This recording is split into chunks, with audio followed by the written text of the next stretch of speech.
आणि बुलेटिनच्या सुरुवातीलाच अत्यंत महत्त्वाची माहिती आहे। मवियाचा मुख्यमंत्री पदाचा चेहरा कोण असेल याबद्दल संजय राऊतांनी प्रतिक्रिया दिलेली आहे। ठाकरेच मवियाचा चेहरा असल्याचं म्हणत नाही असं वक्तव्य संजय राऊतांनी केलेलं आहे। संजय राऊतांच्या या विधानानंतर आता चर्चांना उधाण आलेलं आहे। जर उद्धव ठाकरे नाही तर मवियाचा मुख्यमंत्री पदाचा चेहरा कोण असा प्रश्न विचारला जातोय।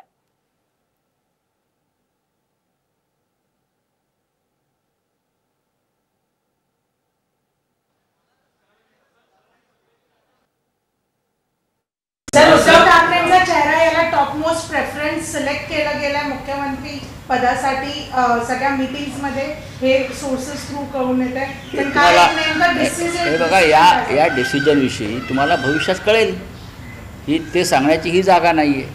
आम्ही एकदा महाविकास आघाडी आहे असं म्हटल्यावरती कोणताही महत्त्वाचा निर्णय हा एक पक्ष जाहीर करणार नाही। या चार विरोधी पक्षांचा चेहरा महाराष्ट्रात विधानसभा निवडणुकांना सामोरं जाताना विरोधी पक्षाचा चेहरा हा उद्धव ठाकरे मी असं म्हणालो नाही।